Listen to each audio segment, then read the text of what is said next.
5, we making a plays. You talking the game, get you to the days. We're high in the court, the dime in the lane. Variety topics, living the same. All presentation, sports information. In the airways, taking the nation. Sport all plays, they working your faces. Grace at the field, so tie the laces. All sports, all plays.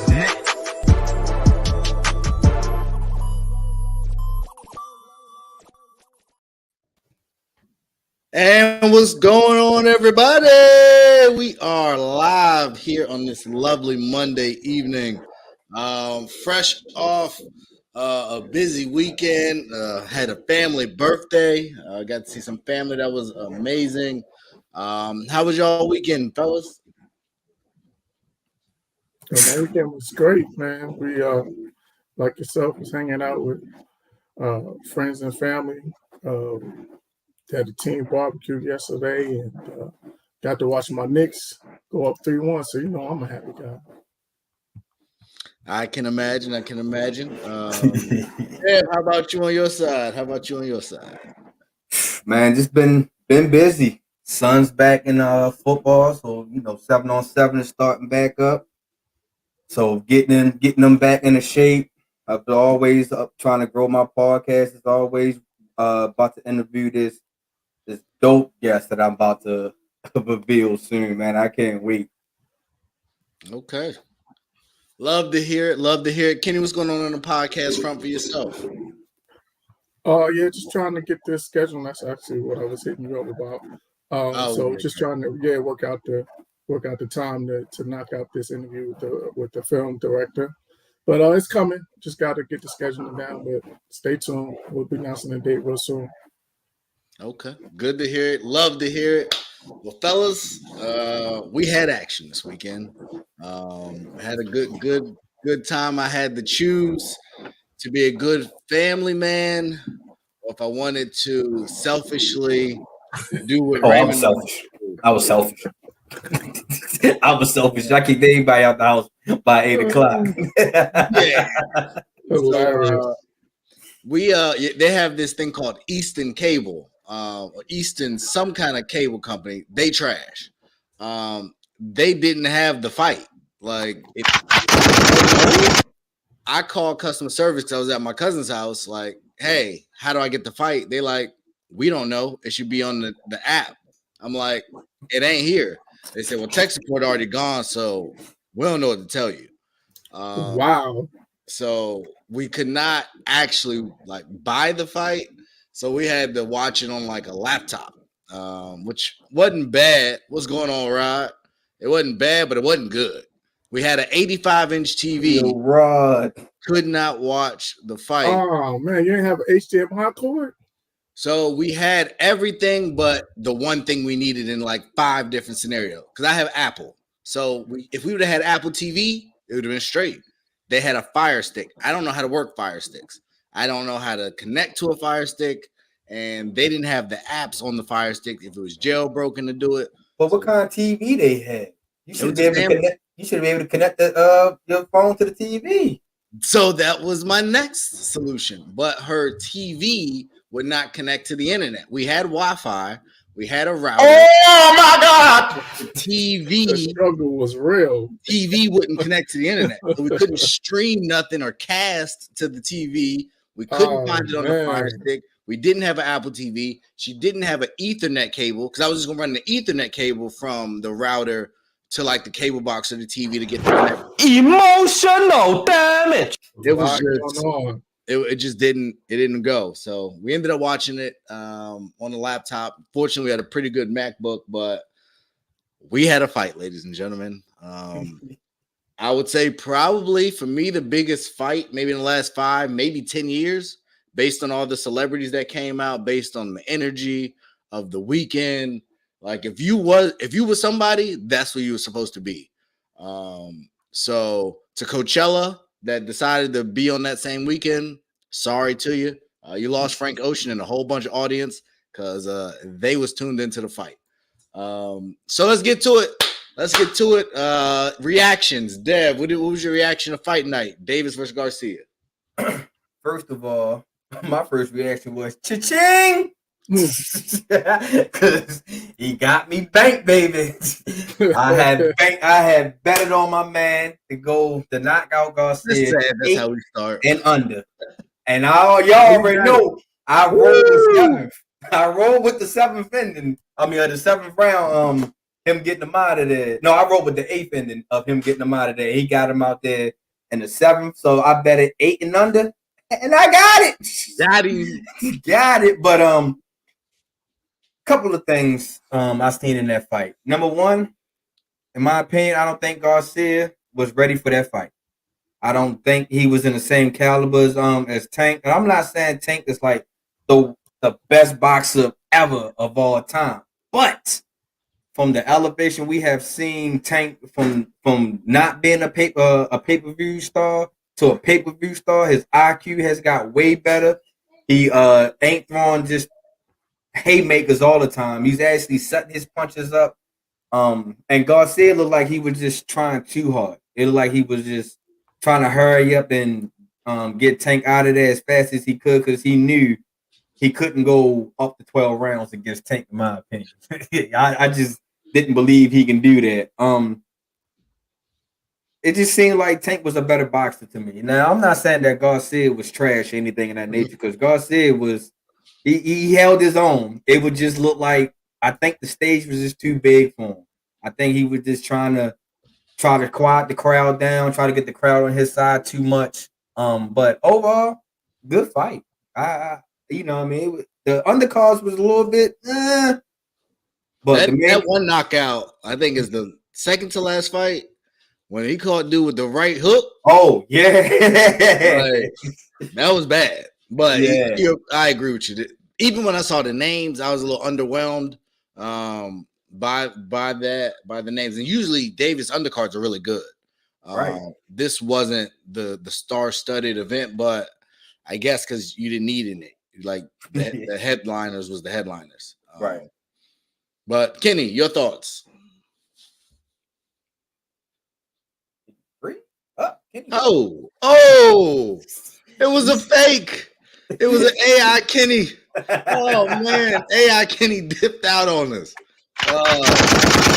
Look at AI Kenny. Have mercy. Is this the real Kenny? Please stand up. I'm here, man. I don't know what happened. I just went back to reality. Oh man, Kenny, your thoughts on Fight Night?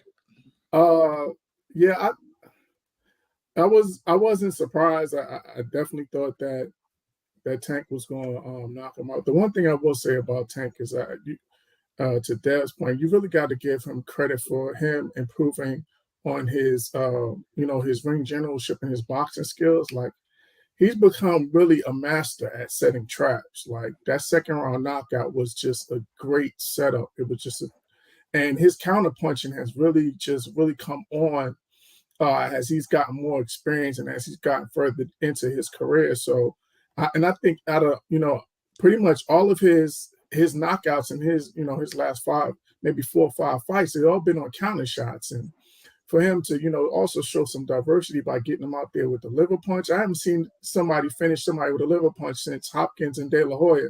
Now, I don't know how many years ago that was. So just to see him get him out of there with a body shot, again, it just shows how, how powerful and how diverse Tank's attack is. And the last thing that Dev said, and he's right, and I saw your post, man, it's time for us to crown him the king.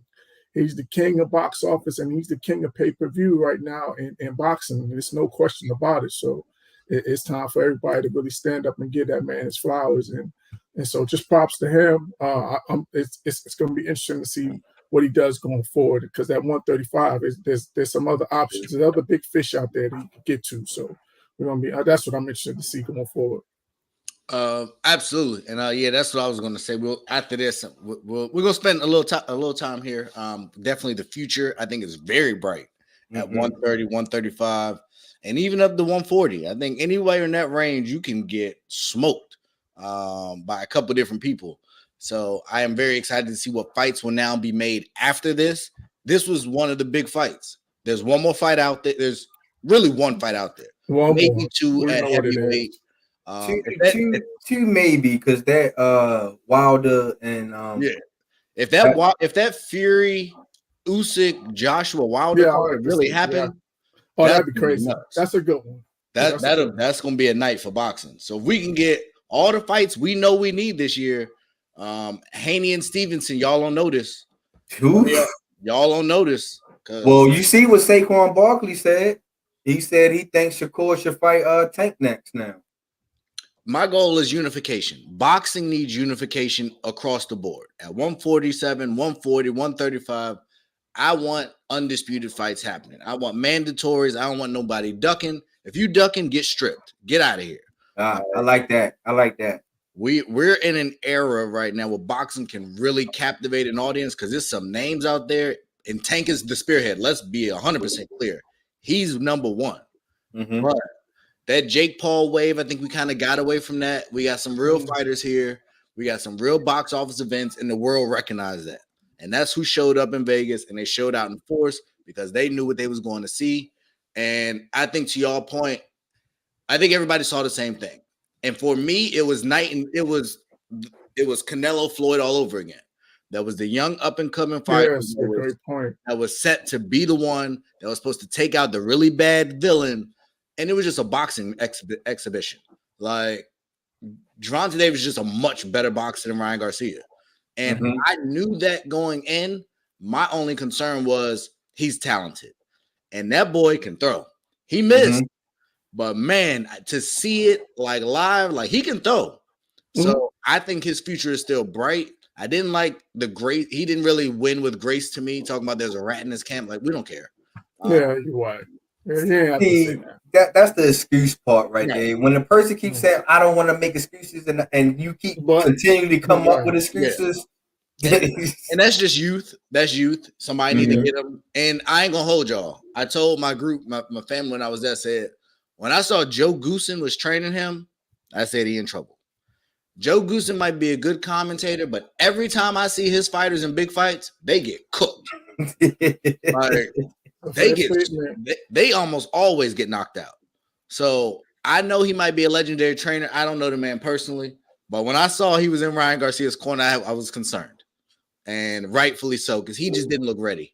Like, I think they made a good adjustment to start throwing the right hand, and he could have started landing it, but he just didn't have. He didn't have enough. He didn't know how to set the trap. And to your point, Kenny, that second round knockdown was perfect. Like, and the knockout in essence was perfect. Yeah. And we look at, to your point, we look at the Rolly knockout, the Leo Santa Cruz knockout, the Barrios knockdowns. They've been just perfectly timed, perfectly executed punches. And the one thing I did see from Davis that I think is scary for people, I saw the accuracy that Mayweather used to have. He was hitting his left rib cage with that jab all night. Yes, and that straight left hand too. And that left hand a lot. And that's where that hook came behind that, because he was looking to go on the left side, and he said, "Oh no, not this time. I got another one for you." And he took a couple steps and said, "He got me, and I'm gonna go ahead and chill out, and I can't get up." So the last thing I'll say, and we'll kind of advance the conversation a little bit, is I felt it was supreme irony that Ryan Garcia came to fame by taking body punches. The Mountain from Game of Thrones was punching him in his stomach. All these people, all these little exhibitions you did on YouTube about how you can take a body shot. And then you got in the ring with a real fighter in a real moment, and that body shot hit a little different. So for me, it was kind of poetic justice that the body shot that got him famous is, in essence, what is going to ruin his luster forever. He'll never be undefeated again. Like, he can go on and be a great champion. I think he's talented. I think he needs to get with the right team. But so let me ask you this real quick. When you say the right team, do you think it's just the trainer, or do you think it's the promotional and the trainer? No, because they promoted the heck out the fight. I think the fight was, they did everything they could, even up into betting half their purse leading up to it. So I think as far as selling the fight, the promotion was top-notch. You said that. His training, I think, is where I'm with you on that. He got defensive. He's had defensive holes. And we saw that he does not stay poised. He hasn't been challenged. And this was to Dev's point, and I think a lot of people felt similar. He wasn't ready for this fight.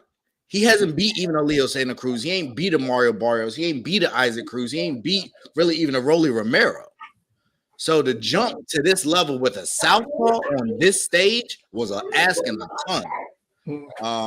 And he came out with one of my favorite Christian Ocean songs. I was like, oh, he's really leaning into this image you got, bro. I hope you really about it, because I don't be playing with the Lord now.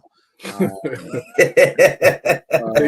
think he might have been looking for divine intervention. So maybe he knew he needed some extra. Yeah. And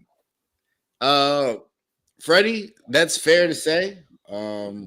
You've lucked out here in your matchup, but more power to you. My team is the Wizards, and we know where they are, so we don't need to waste time there. Anthony, are you more surprised at the body shot? The body shot got me. Mm-hmm. I saw it because and that's the thing. He did that same thing happen earlier in the fight. I forget which round it was. But we had a similar instance, and then Gervonta mocked him. And that's when I knew Davis was comfortable. When he did that little pirouette, and he told him. He was like, Garcia was in trouble at that point. Yeah. But that was surprising, like I said, because in that magnitude of a fight, you just wouldn't have expected that. So that was the biggest surprise for me. Kenny, what you think?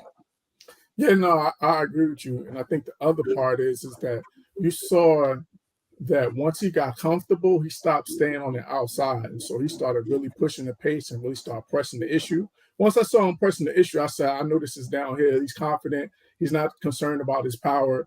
He's, setting them up to get him out of there. So, I think that was the biggest, to your point, man. I think when he did that do-si-do, he knew he had his confidence. He knew he had him, and he had him in his back pocket. So I think that's a great point. Dev, your thoughts? The body shot was like I said, it was perfect. It was just right on the nose, right on the money, right where it's supposed to be at. You know what I mean? Oh boy. Okay. I gonna say, but I had I also rock this weekend, so I ain't gonna mess with you. I also think that dang, see, Freddie got me all. I also think that Garcia, I think he should have took a fight before this fight, also a tuna fight. That was one. I also think he also let the going live to keep going back and forth with Tank, throughout the whole week, kind of get him off his rocker a little bit. I think he fed into Davis' plan. Because normally we never seen Garcia really kind of get distracted a little bit. And I think this fight, that's why I was saying that this fight was too big for him right now. I think if he'd have took maybe 2 more fights before he'd have fought Tank, a tune-up fight, and because he did have a whole year off. Dev, stop. What? You think 1 or 2 fights would have made a difference? No. But I think he should have took it. He might have fared better with. I think he probably would have went in a little bit. You got to think, who would he have fought that would have prepared him? Because if he's fighting the people to really prepare him for Tank, that's the challenge. Yeah. He gonna get beat, or he gonna put himself it's too big of a risk. That's the challenge. And then another thing people slept on too was also Tank's speed. Everybody was so worried about his power. Oh, he's power. But a lot of people forget that Tank is a little quick too. He do got behind that power. Timing over speed, man. Timing over speed. Yeah. And his timing is impeccable, man. He punches in between punches. Yeah. So well. And he paces himself, with the pot shots, he take a shot here and there, they move around. He was turning them. He was just, again, he just really put on a boxing clinic with Ryan Garcia. And I want to ask y'all a quick question, since y'all were talking about Garcia not being ready. Do you think that Shakur Stevenson should, is that his name? Shakur Stevenson. Yeah, Shakur Stevenson. Do you think that he should take maybe a fight or 2 before going to that level of a Tank or Devin Haney? I You think he's ready? I think Haney and Stevenson need to fight someone like Roley or Isaac Cruz before they get in there with Gervonta Davis. I'm with Ray. He's different. That's right. And people clowned Roley for the way he got knocked out. He went 8 rounds and he was winning a lot of rounds in that fight. He got knocked out in epic fashion. But his style, his power, I think is a good measuring stick for anybody that's trying to mess with Davis. I would say Isaac Cruz today, because he's getting a little older. Isaac Cruz is still there. And then I would say Romero, if he wins his next fight. I think those is that next tier, unless you start talking Lomachenko, which I was gonna say that probably. I just don't know. I don't know what he is anymore. But isn't Roley coming up on a fight though? He is in May. Okay. Yeah, I feel like Lomachenko, especially him being a southpaw. I think that would be the better preview or the better tune-up to get them ready for. Now, don't get me wrong, he's not going to give you the power that Tank does, but he will give you the boxing skills and he definitely got the working skills. So I think that would be. I think that might be the way to go. I think Haney would be the first up to bat if they were to go to Tank. So I think Haney is kind of a closer weight class to me, in my opinion. I think Shakur just a tad bit. He just got up to 135, right? Yeah, I think he's a little bit too small right now. I'm not saying he can't compete in this weight range, but I just think he's just a little bit too early right now for Tank. Yeah. I think maybe another year or so, maybe. But you want to catch Tank before you get too old. You know what I mean? I think the issue of both of them guys you just named, I don't know if they got the punching power to be in there with Gervonta Davis. Neither one to me has great one-punch knockout power. And we have seen Gervonta Davis has one-punch knockout power. Yeah. And I think the other part to your point that goes really underrated about Tank is one, he's a better defensive fighter I think people give him credit for in his ability to punch in between. Mm-hmm. But he can take some punches. He can. He has taken some punches, and that was my thought. I thought he would get dropped. I thought he would eat one of them punches because he lazy. Early in fights, he's slow. And there was a couple times early I said, we might have a little bit of a problem. I think it might have been the second round before, right? Because that's when Garcia came out in the second round aggressive. He came out, and I was like, okay. And then that he put a stop to that real quickly. But I just – and I might be living in the moment, but I think but the difference between 1 and 1A is almost like Tom Brady and Aaron Rodgers or whoever, or maybe even Peyton Manning. There might be a Peyton Manning out there, but I just think he's better. Like across the board, his combination of star power, trash talk, defense, speed, power, height, footwork. I just think I don't know that there's a better combination. I would be curious, actually, Kenny, now that you said that, I don't know how much money that fight makes. I would be curious to see Gervonta versus Lomachenko. He's a mover. He's a technician. I would just be curious to see his strategy. I think that would push him in a way he probably hasn't been pushed. I just don't know if that fight makes enough sense or makes enough money because Lomachenko don't really have anything to offer in the way of belts or audience, really. There's bigger fights to be made, but I think I would be really interested to see that fight. I think that'd be a good technical fight, for sure. So the question, gentlemen, what do we want to see Tank do next? Dev. That's a good question. Now, like you said, we're still trying to find an opponent that can challenge him now. Gone up to 140 and knocked people out at 140. So I guess that's an option, but what'd you think? I say go up one more weight. Why not? I don't know who's in the 140 class right now, off the top of my head. But if it's competition up to 140, why not move up to 140? You done moved up twice now, and still undefeated, and I don't feel like his power will go anywhere. Even if he, move up another weight class. So I say move up another weight class, especially if there's no more down at 135. Okay. Yeah, I was just looking at Stevenson. Like, he ain't beat nobody. He beat Jamel Herring at the end of his career, and he beat him up. I remember that. It's not a lot. That the Australian guy that doesn't really impress me like that. Yeah, you got Oscar Valdez too. Cambosos. Did he? That was a pretty easy fight for him. That didn't really show me a whole lot. So, but yeah, Stevenson 20 wins, 10 knockouts. That's not what I'm. And no, Damian, we're not doing that. That's a big jump. That's too big of a jump.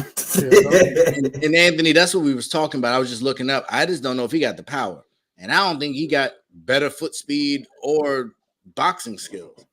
So I just think Tank's at a different level. And I was really, really good to see. It was a GTD Promotions, but Floyd Mayweather was in the corner. I feel like Floyd knew this was one of them fights. Whatever that stuff that they was talking about management before, they figured out how to put it aside. And that was another thing. When I saw Joe Goosen in one and Floyd in the other, I said, this is going to be a long night. I remember, what was it? It wasn't Santa Cruz, whatever fight it was. And Floyd said, turn it up. And he got him out there the next round. So I'm really happy to see that. I hope that's a sign of things to come. Young man, get your money your way, but there's a lot to be learned. For all the criticism of Floyd Mayweather, he figured something out. Got the biggest building in New York City amongst other investments. So the man know what he's doing. I'm just really excited as far as what I would like to see in the future. Like I said, it's unification.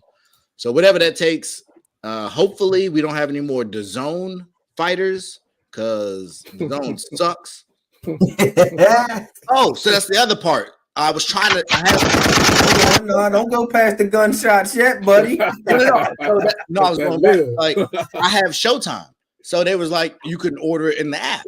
You couldn't order it in the app. So I could DAZN. No, in the Showtime app. Oh, okay. Like, I was going to do it through the Showtime app at one point. Couldn't use the Showtime app either. So it was just a mess. I'm glad. I hope everybody else was able to get it a lot easier than I was. And I think they were, but that was a mess. Yeah. Easton, whoever y'all are, y'all trash. But my point I never got to is I was going to lose. Can't believe I'm missing all his gunshots today, man. I can't believe I'm missing. Tiafimo, he gotta get his head together. To me, that's for Shakur. I think that's one of those pressure guys that will kind of help get him ready. I think that's a good point. Yeah. What's the other dude who beat Pacquiao? Was it Cambosos? Yeah, he's trash. I don't know. One right now. Damien is on one. I don't know what that even means. Yeah, everybody sent Damien to bed. Yeah, every time Damien he be on the roll, and sometime he just go left. Well, what was it last week? He was on the good roll last week. He was rolling. Rod had even chilled out. Rod ain't been too crazy in here. Freddie, Freddie talk a little trash, but it's cool. But no, I think boxing's in a good space. I will say this, and I said it, I don't know, maybe a month or two ago. The list and lineup was good. This is an opportunity to capitalize. I'm going to say this one more time. Errol Spence, Terrence Crawford, figure it out. Just figure it out. It's okay. Somebody might have to lose. Put the rematch clause in. Whatever y'all got to do, y'all owe it to the fans. Stop showing up at fights. Don't tweet each other. If y'all ain't talking about signing no contract, we don't care. Like, you know who Ray sound like right now, Kenny? You know who Ray sound like? He sound like me trying to get Lamar to come back. Hey man, I get it. Hey, is it true that Keith Thurman and Errol Spence is supposed to? I seen a little bit of rumors circulating about that. I can tell you right now, I'm not watching that fight. So I hope we don't. I mean, I'll watch it, but I'm watching it. But I'm not paying for it. Like, y'all ain't gonna get my money. And I don't know. I don't know. At this point, like I said, this is on Earl, and I'm a big Earl Spence fan. By all accounts, you the A side. By everything I've heard reported from Max Kellerman and others, you the holdup. So I don't know why you the big fish. Make the fight, dog. Like, just make the fight. If you don't get every single penny, it's okay. Because when you win, you can go make another fight. You will make it back. But right now, your credibility going to take a shot, especially when you got another guy. You got a bunch of other guys out there. The Charlo brothers out there. Canelo's still out there. Benavidez is still out there. It's a Fury still out there. It's some names that's willing to take fights. So if you don't want to take the fights, they will find other people to do it. And Terrence Crawford can go get another fight. There's a guy that out of Philadelphia that would love to have a fight. So I hope they figure this out soon, but it's starting to drag. We don't need Mayweather Pacquiao again. We already had that. We had that in that same weight class already. Like, get out the way. It's too much money to be made. There's no excuse, in my opinion. So yeah. No, I got you, but that's, it is what it is. But we can move. Anybody else have anything else in fight news before we move on? Nah, that's about it. Baltimore stand up, baby. Yeah. This we is got where, matter of fact, Baltimore went 2-0 in that fight in that fight weekend, because we also had another in the undercard. It was somebody from Baltimore. Oh, that's what's up. I forgot his name, but he was from Baltimore too. Okay. I know Elijah Garcia. I like him. I don't know if he's from Baltimore. He fought on the undercard. He got his dub. But shout out to Baltimore. Shout out to the city. Hold on. So they is Tank in Atlanta now? Does he still come back there? Where is he now? Was he in Vegas? Vegas. Yeah, he resides in Vegas. You know what I mean? Okay. But wherever you at, please, bro, stay out of trouble. That's my last thing. Everybody can see it. The ceiling is the roof, as Mike said, or whatever. Like, the sky's the limit. So, Tank, definitely congratulations. Man, the future is really bright. So excited for him. On to the Jets. The future may have gotten brighter, at least for a year. Aaron Rodgers has finally been traded. He's diva'd his way out of the cheese state, Wisconsin, to the bright lights of New York City. New York media, oh my goodness, I cannot wait. This is going to be something, because if he would have pulled that vaccine BS in New York, oh man, I would just love got Kyrie. He the guy Kyrie. Right. Boy, they right. Talk about it. So no, he better have got Kyrie. The Jets have done it. I'm not gonna lie to you. It's a good move. Like, it's a huge upgrade. You can't dispute that. And they didn't give up a lot in the forms of compensation, from what I can tell. Like, I didn't see 3 or 4 ones. Like, it was a swap, and it was a 1-1 for this year, and then a 2-2 for this year, and a 6th round or 5th round, something like that. Yeah, I'm looking at it. They swapped first round picks, and they got the Jets 2nd round pick. Packers got the Jets 5th round pick and 6th round pick. But then also the Jets got Green Bay's a conditional 2024 2nd round pick that becomes a first if Rodgers plays 65% of the plays this season. So I like that back end of it, because you would think that should be a no-brainer that he's going to play 65% of the plays. Yeah. Unless he disappear again. Yeah, I think he's done with the ayahuasca. I think when he went dark, he got that experience out of the system. Yeah, we'll see. I also gotta say, on the flip side, the Packers blew this. I hope Jordan Love is ready, because this ain't gonna help you if he ain't. I don't know what they was waiting for. If this was the best you was gonna get, I just don't see it. Number 13, number 42, number 207, and potentially 2024 next year that can move up to a first for Aaron Rodgers. Like, I'm not an Aaron Rodgers guy, but I know the world loves Aaron Rodgers. So I saw what Deshaun got traded for. I've seen what other trades have gone for. You could have kept them for this. I don't get it. And what they're doing. No players back, nothing. So I guess this says to me, we just wanted to get rid of him. And we were just trying to find the best way to do that. But if this was the best Aaron Rodgers offer available, that's kind of wild to me. Like, I'm just not seeing it. Maybe if it was just Aaron and you got all this back, but y'all gave up picks too. So I'm lost as to the negotiation here. But I'll pass it to y'all. Kenny, your thoughts. What does this do for the Jets? Is this a win? Is it a nothing story? Is it too much to mortgage given he probably won't be around long? What you think?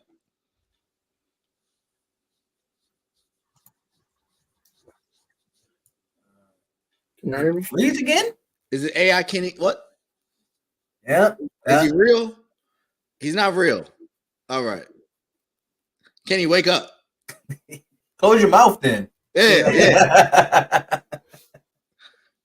So, Deb, what do you think about the Jets trade? You good with it? Bad with it? Will it make a difference? Oh my God! First of all, I know the Packers is like, yes, we can finally have a quarterback that can commit to us in the offseason. So this is something good for us. We can start off with that. The Packers did lose the MVP. We can't argue about that. He was the league's MVP 2 seasons ago. He was almost threw 50 touchdowns 2 seasons ago, but that's also with Devontae Adams. But the Packers, like I said, the Packers got off with a nice deal, in my opinion. Like I said, no more headaches, no more wondering if he's going to retire. Is he going dark? Is he going to do this COVID? No more of that. That is now the Jets' problem. The Jets got a nice upgrade to a quarterback, but I still don't put them in the top of the AFC East. I still don't put them on top. I still don't have them over the Bills. They may be better than the Dolphins, depending on what their quarterback situation is, depending on what Tua is going to be like. I think they're better than the Patriots, quarterback-wise. I don't think Mac Jones is the answer. I think he will be a solid backup in the next couple of coming years. So the Jets did move up from the basement. No, they wasn't in the basement last year. I think it was higher than the Patriots last year. So they moved up from just the first floor to like around the corner, because they ain't go up a level, in my opinion. I like I said, I still have the Bills winning that division. I don't see them sweeping that division. I can see them still tying. I can see them going 1-1 with the Dolphins. So possibly, depending on how the Patriots build their team, they can go 1-1 with them. I don't see them beat the Bills at all. Aaron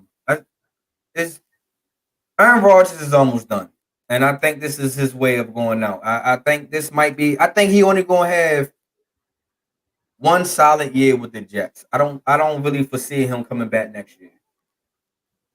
I think that's why the Packers was done and was ready to get rid of him. They seen that their time was coming. He's getting ready to retire, and I think he's only gonna give the Jets one good year. So I'll follow up to that. Do you think oh wow. Sorry, quick update. Miami is back within 6. I'm sorry, 5 in this game. 4:42 left. I have it on, but I wasn't really paying attention. But Milwaukee is only up 5 now. They were up double digits not long ago. But my follow-up question is, Dev, do you think the Jets see this as a one-year rental? Do you think they made this deal expecting that? Or do you think, because we saw them do this literally with Brett Favre. Mm-hmm. So do we think they think it's going to be different? Do you think Aaron Rodgers is giving them some kind of confirmation that, yeah, I plan to be here more than 1 year? Or you think they are just rolling the dice on a one-year rental? I think they just rolling the dice on this 1 year run. I think they was sold that Zach Wilson is not that guy. And since they got rid of Mike White, he's not coming back, they was like, we can't really sell ourselves with Zach Wilson for another year. So we let Aaron Rodgers take this 1 year. Maybe we can go back into the draft the following year to see who's going to be Aaron Rodgers' successor from there. But I think it's only a 1 year deal, and I think the Jets know it. So we also know, and Devin will throw it right back to you one more time. Okay. We know, and Kenny, you can respond to this too. So we know Aaron Rodgers is like a miserable mentor when it comes to the next generation. So they did not trade Zach Wilson. So he's there, is my understanding. Maybe supposed to be the future. If you're Zach Wilson, like, what are we doing? Because he's not going to. Do we expect Aaron Rodgers to mentor him so that he'll be ready in a year or two? No, he's not going to mentor him. But what I would do for Zach Wilson is, if he's not going to mentor him, anywho, if he's not going to mentor him, he should just still watch how Aaron Rodgers come to the game. Because, like I said, during the regular season, he's a bad man. You know what I mean? He's almost one of the, if not unstoppable during the regular season. So you can learn from him. You don't have to necessarily have Aaron Rodgers say, "Hey, little guy, you want to leave my wing?" So learn from me. So he can most definitely still learn, because Aaron Rodgers is a quarterback that you do want to learn from, whether he's taking you underneath his wing or not. So if I'm Zach Wilson, I'm not looking for you to mentor with me, but I am going to steal some of your routines and stuff like that to become a better quarterback. And ladies and gentlemen, the Miami Heat have just taken the lead. Oh no! Yeah, I got 102, 101. Miami. I just saw it. Defense. They stripped the Bucks twice. Let me tell you, if Miami wins this series, I know. Yes, Anthony. Tyler Huntley did sign his tag today. Giannis gonna have to stand on this if they lose this series. This was a play-in team, a team that lost one of the play-in. They lost to the Hawks in the play-in. So I get, So I get, he was hurt. They better win the series, or Budenholzer, Middleton, Brook Lopez, and a whole lot of other people. They gonna have some explaining to do. They lose in this first round. So 3-1, Miami is not good. Not to lose a game like this. Especially Giannis' first game back, because we all thought that might have been a problem that they didn't have Giannis. I mean, it was. And they were up double figures. Right, they were. They've been up double figures in the fourth. That's the big part. Mm-hmm. And they can't stop the run. They can't stop the bleeding. I guess similar to, I don't know if you watched that Minnesota game last night, but that was hard to watch. And I'm not. Nah, I have not. I ain't even gonna lie. I have not watched that series I got no interest at all. Not one. They tried to choke it away. I heard. Anthony Edwards, I guess, saved them. But Karl Anthony Towns, man. What did I tell y'all? He's not. You're not that guy, pal. Trust me. You're not that guy. I'm sorry. Hold on. This brings me to a great question. Talk to him. So, and this is for you, right? No, talk to me. So, who would you take? Yeah, I know what this. Get him, Kenny. Who are you taking? What was the question? Who are you taking? Are you taking Cat or are you taking DeAndre Ayton? At their current contracts, with their current deals, if I got to take the current deal? We're taking the current player. We don't care about the deals. Well, so here's the thing. If I'm taking just talent for talent, I might still take Cat because he won a 3-point contest. I have seen him be a perennial all-star. But his max deal is a little bigger than DeAndre Ayton's max deal. So under that premise, I'd probably take Ayton's deal at that number. Because I don't know what he's doing. Like, I don't understand. He just So here's the follow-up. What is more frustrating to you to watch, Cat or Ayton? Definitely Karl Anthony Towns. He should be so much better. Wow. He should be so like I picked this team. I like a this butt team. is getting coming to this sentence. Wow. I feel like a butt is coming. I did not see that coming. Wow. And I don't know what's wrong with him. I think we talked about this before. This is definitely Anthony Edwards' team now. Oh yeah, without question. Like they traded the wrong guy. They could have kept D'Lo and traded Karl Anthony Towns at this point. Because now you got rid of a scorer and you stuck with Gobert and Towns. He's in foul trouble. He has no offensive big shot by Drew Holiday when you got a question now. Got a question. Good. When Jimmy Butler was there, who team was it then? It was Karl Anthony Towns' team, which is why they traded Jimmy Butler. Supposed to be, but really right. It was, according to management, it was Karl Anthony Towns' team. Jimmy Butler said, "You want to take it from me," and so they traded him after he told them they was trash.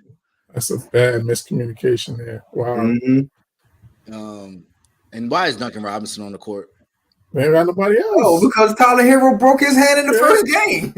and Oladipo towards the Oh, what? I didn't know Victor. When did he get hurt? Last game. On a fast break. Yeah. He tried to go up for a dunk. Man, I didn't hear that. Yeah, and his knee gave out on him. Yeah, man. Very sad. Yeah, I hate to say it, but I don't care if Duncan Robinson can play Carmelo Anthony. I heard y'all say they ain't got nobody else, but there's some other players in the world besides Duncan Robinson. Hey, you know who? They're gonna put your man in, right? They're gonna put your man in soon. Oh, I saw he got in. Udonis Haslem. He got in this weekend. I saw that. Wow. He logged some minutes. Congratulations, you bum. Hey, I could have played them minutes, but that's cool. Shout out to him and cut the hair off too, man. You got the long KD version. It's still nasty. Did y'all see what Damian said? He said the Bucks look like the Packers with Jordan Love. Oh man. Oh boy. Hey Damian, I'm gonna give you your first gunshots, Damian. You was on the money on that one. I like that one. Calling that one early, huh, Damian? They better not go down 3-1. I'll tell you that. So, what's your prediction of Jordan Love, real quick, then? Since do the Packers even come second in that division now? Second to last? I got Ray's answer. I got Ray's answer. So you got Detroit over them already. Oh, definitely. I got Detroit and Chicago over them. What about Minnesota? I'm still questionable. I'm still low. I'm giddy. Hey, Mike Hughes got me ready. Chicago Bears, let's go. Chicago Bears, let's go. But no, I could easily see them be worse in that division. Yeah. I think everybody in the division will get better. Ooh, Jimmy. Hey, Rachel Nichols must be in Miami. Jimmy hooping. Jimmy got 49, ladies and gentlemen. 49 and 8. 50 piece. Boy, we ain't seen this Jimmy bucket since the bubble. That's what I'm saying. He might have a bubble around him. I don't know, little bubble lady. He want the ball and everything. Okay, don't do it to him, Jimmy. Don't do it to him, Jimmy. Don't do it to him, Jimmy. 52. Out of here. Oh, he said this is mine. He that's what he said. Woo! That's what he said. He was very clear. Be clear. This is no longer. No longer Wade County. Ain't no more UD Day. Ain't no more Wade County. Wade County. This is mine. Man, that was a big shot. Huge. Big shot. One on Drew Holiday, the next one in transition. Yeah. We got ourselves a ball game. Tune in. We might got ourselves a series now. The series might be over. I hate to say it. I had Milwaukee in a sweep. Oh, did I? Yeah, your sweeps didn't come true except one. Except for one. Yeah. Yeah, I had the Bucks sweep in this series. Yeah, actually, I thought this one was. Yeah, I didn't. Yeah, we all had 4-1, 4. I had the sweep too. I had a sweep. Yeah, I think I had it in 5. So yeah, I might get the Boston one right. I got Boston 4-1. We'll get to our picks in a second. Yeah. Philly, I picked that wrong. I picked the right winner, but I thought it'd be more competitive. Brooklyn has an interesting offseason. I'll be very curious to see what they look to do this offseason. Yeah, this ain't good. But this is, and I said it when I was with my family. This is why I've been out on Chris Middleton for like some years now. Where is he at? See, and I used to rank Chris Middleton as a top 2 guard in this league. If you go back and look at Chris Middleton's playoff history, he comes and goes. It's real bad. Yes, he comes and goes. You know, he remind me of Tobias Harris of the Philadelphia 76ers. It's like you got the potential. You have everything that we believe that you can be that star, but then you just the Bucks are just sloppy. The ball is slippery. The hand. You know what this remind me of, Ray? Y'all remember the movie The Longest Yard? When he put the dude in there, he was like, "Oh man, I shouldn't have ate that popcorn." Yeah. It's the butterfingers, the pressure, the buttholes is tight. Ooh. Pressure. Somebody ate a block of that government cheese. It looked like they said Jimmy's foot was on the line to those watching, so they took a point off. I don't know. He got 51, but they didn't fix the score though. I ain't understand that. Drew Holiday got his cookie snatched, and then Chris Middleton. I don't know if I would challenge it. There was some contact, but that's not. Yeah, that's a close call, man. I don't know. I just don't think it's enough to overturn it. Yeah. Because he made contact. Oh no, they called the foul. They called it on the ground unless it's in the bonus. Hold on, is Drew Holiday fouled though? Chris Middleton? Yeah, I think the graphic was wrong because Holiday's sitting on the floor. So even more of a situation. So let's look a little deeper here. Chris Middleton, what do we do? What do we do tonight, Chris Middleton, and one of the biggest games of your career that you actually played in, and you gave me 14 in 37 minutes. Like it's not you supposed to be the number 2. On the night Brook Lopez give you 33 and 11, y'all lose. That's a bad. Drew Holiday had a bad game. Is having a bad game too. I think he's like 5 for 18 or something like that. Yeah. So there's a couple of goats. Giannis got a little triple double, but it ain't gonna matter. This game over. Yeah, this game over. We're going back to Milwaukee up 3-1. Oh yeah, no, that's it.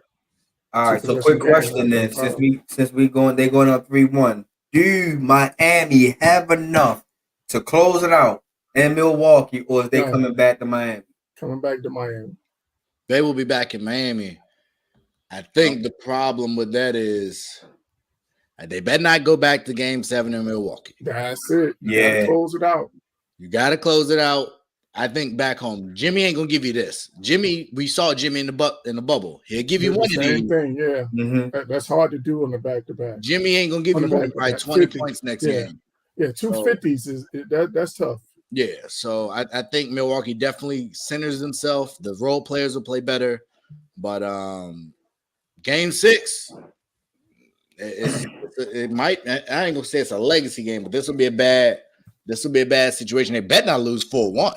I got another question now. Yes, sir. Milwaukee gets eliminated. Mm-hmm. Who stops Boston in the East now? Philly.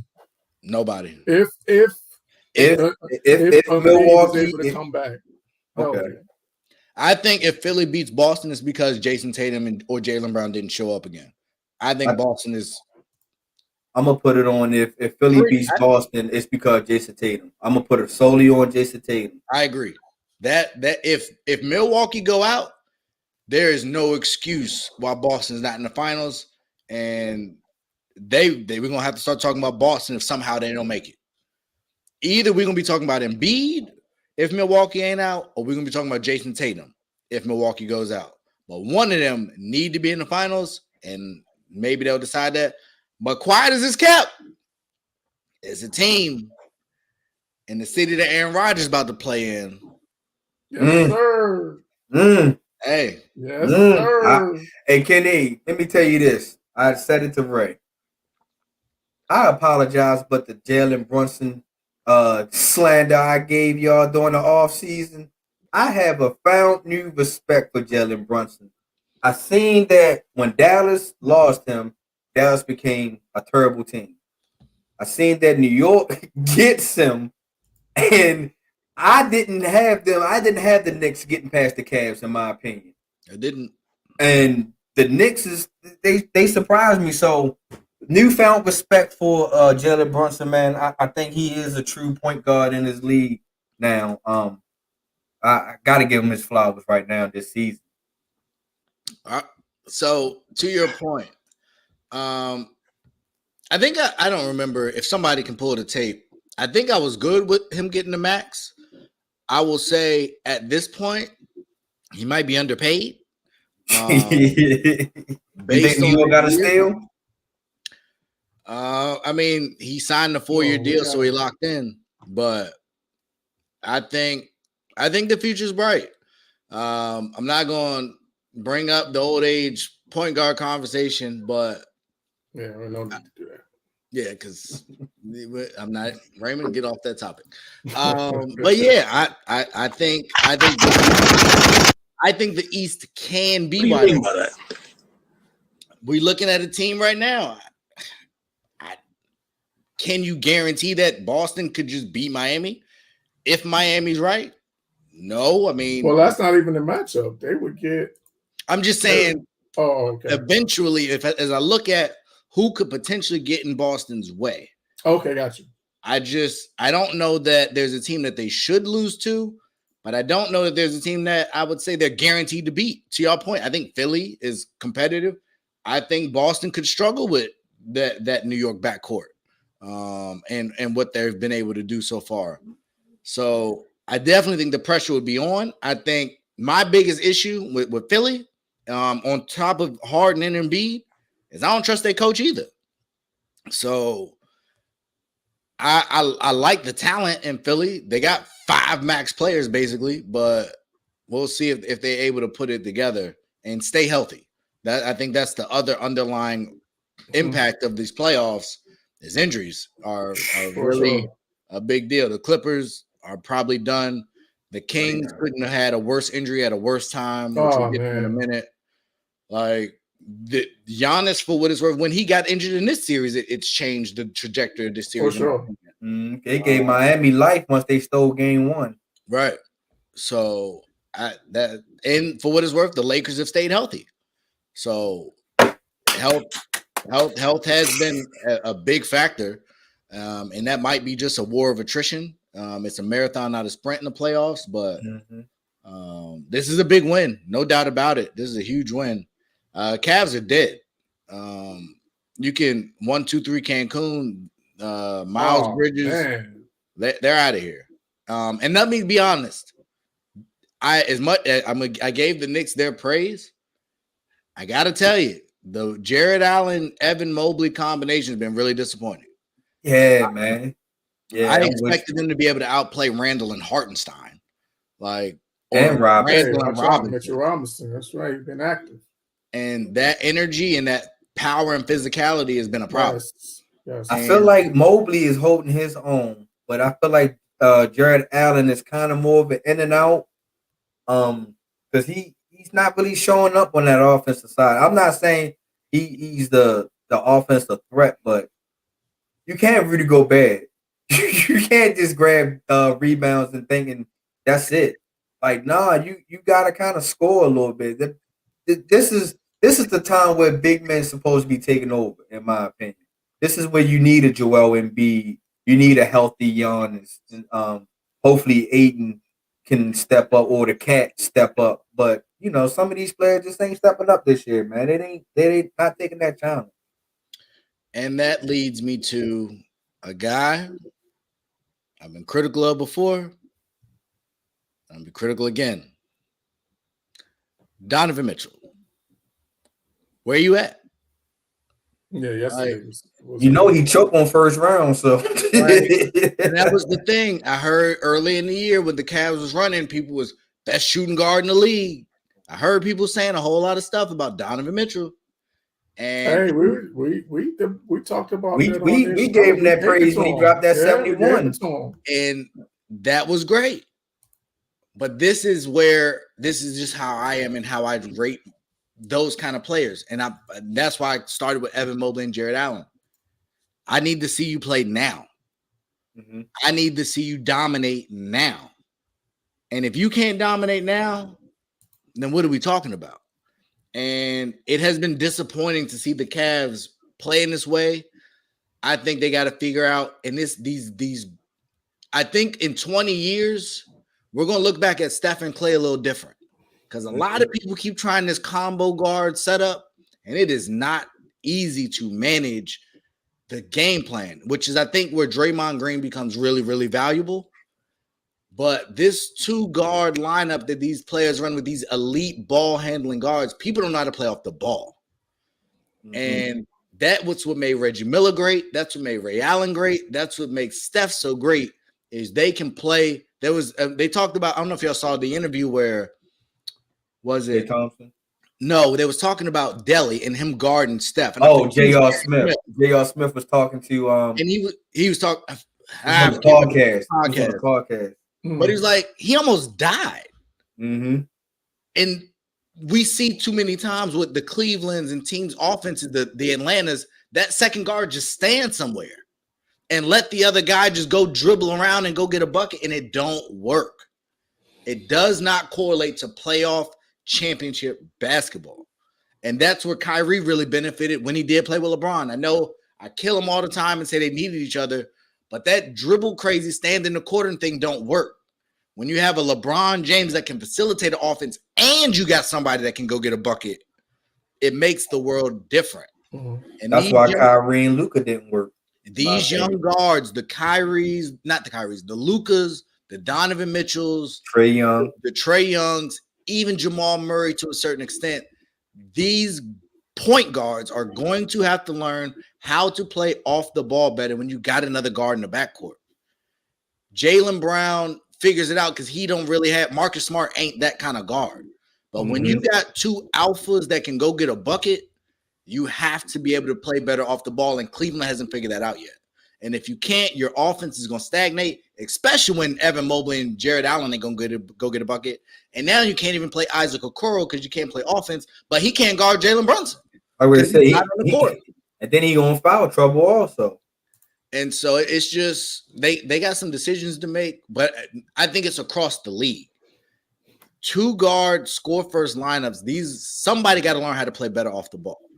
And I think the teams that can do that well, Desmond Bane learned how to play off the ball with Ja Morant pretty well.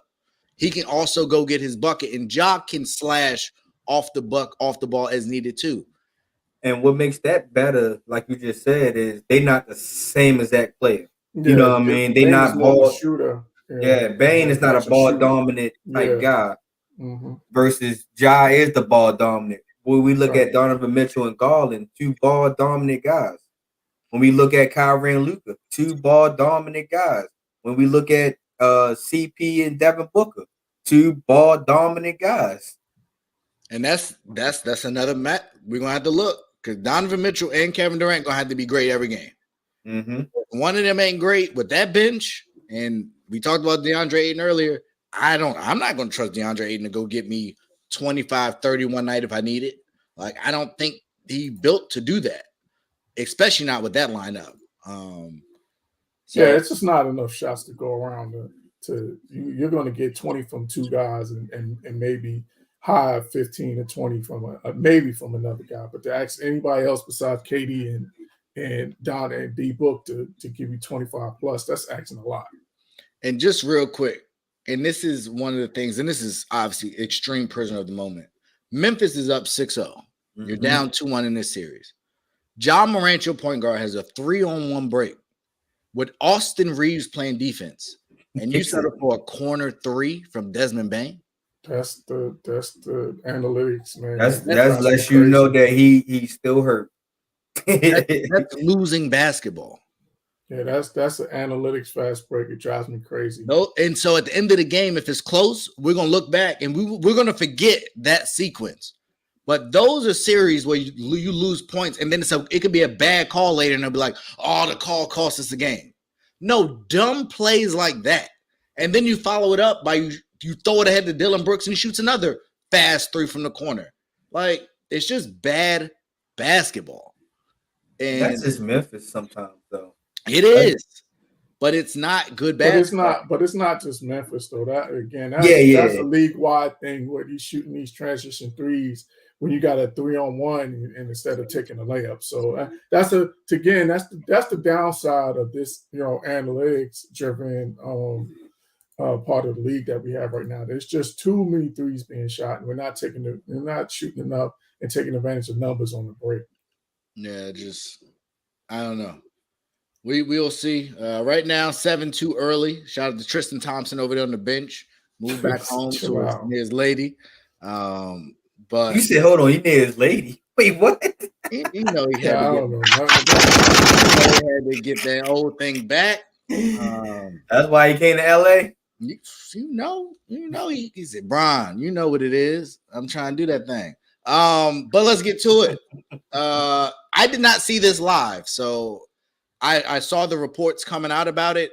I believe it is official. DeJounte Murray has been suspended. It's official. It's official for game 5. Mm-hmm. Yes. So the potential closeout game. He has been suspended for contact with an official. Wow. I did not see this happen. I just heard it reported. Is this egregious? Is this an over exaggeration? Was it a heat of the moment? Was it just a bonehead play? Have y'all seen what happened? I'm gonna try and pull it up. Yeah, I've seen it. I saw it. So he's an idiot. Yeah, it was an idiot. You play. You let your feelings get the best of you. We've been talking about this even since the NFL season, that the refs are trash this year. You know what I mean? The refs have not been doing good. So you seen that how Fred VanVleet came out and said that when this particular referee officiates, the game is terrible. My game, I get fouls that it shouldn't be fouls and anything in this nature. You seen that Chris Paul finally beat Scott Foster. He did. He did. It's like we see so many incidents of the referees this year. We see how LeBron went crazy in the beginning of the season when the referee didn't want to give him the calls. So for you to go up to the referee, because you said something to him as you bumped him also. And then had to be held back after you bumped him. Yeah, that's the part that's egregious. It's like, dog, what are you doing? You let your feelings?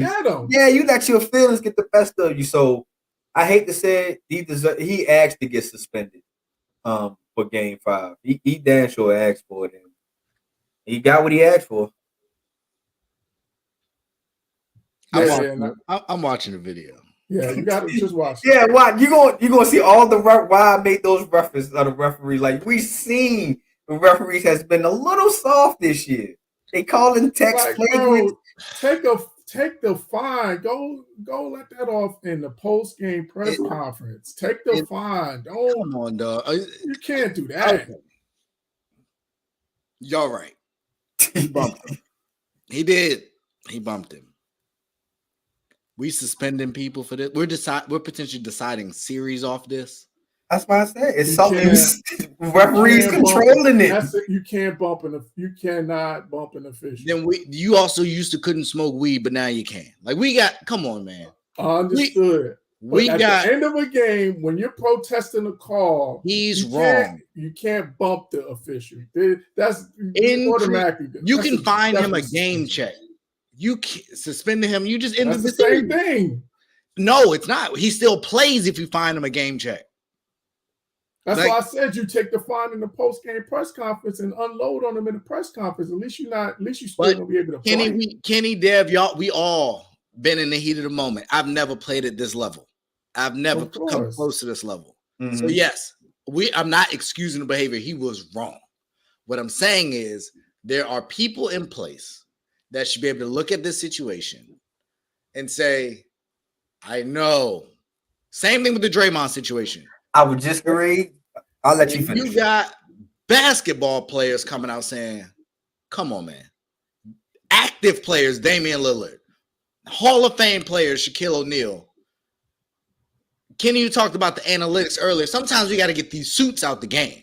Mm-hmm. I get the culture we live in and all that, and you got to protect the refs 100%, or you might have somebody choking them on the court. Right. I get it. But there should be a middle ground between trying to deter y'all from choking a ref out and suspending you for bumping at him for yelling at him. But did you watch if he grabbed him? But did you watch the rest of the video where they had to stop him from going back again? That's the part. Like, you might have a case if he just bumped him and then stepped off.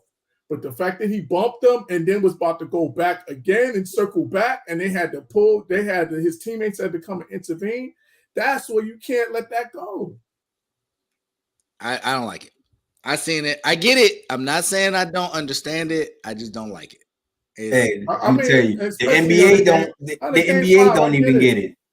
You hear what Joe? Did y'all see the interview with Joe Dumars and Malika Andrews when she was like, if she had asked them if it was somebody else, would they get the same punishment that Draymond got?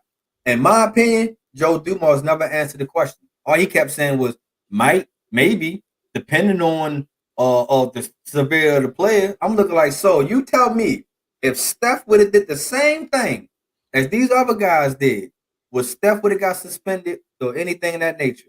No, he wouldn't have. Because that would have killed the game. That would have killed the series. We all know if Steph get hurt or get suspended, the Warriors season is pretty much under a wrap. It's done. If who was another player that don't have a bad reputation? Derek White. Just off the top of my head, if he would have did the same thing, well, he would have got the same type of fine and punishment as Draymond Green. I say no, but a person like Dylan Brooks, yes, he'd have got because he walked, because it's all about the reputation of the game or how you carry yourself. And Dumars, I think he spoke to that a little bit, that when they announced the suspension, that he said that this is also based on his track record and things he did in the past. So, and I hate that. That is so corny. I paid my fine for that. I get it, but I'm just saying that's part of what goes into the discipline. And that's that, Kenny. But that's the crux of my frustration. We got these antiquated views on some of these old school rules that we need to modernize. I 100% get it. But I watch players bump referees all the time. I watch referees pat players on the butt. There's contact. No, you don't see them bump them while they're arguing. I can show you. I'm gonna show you. I actually, you know, the internet is undefeated. I'll turn this down, and I think this is this same game.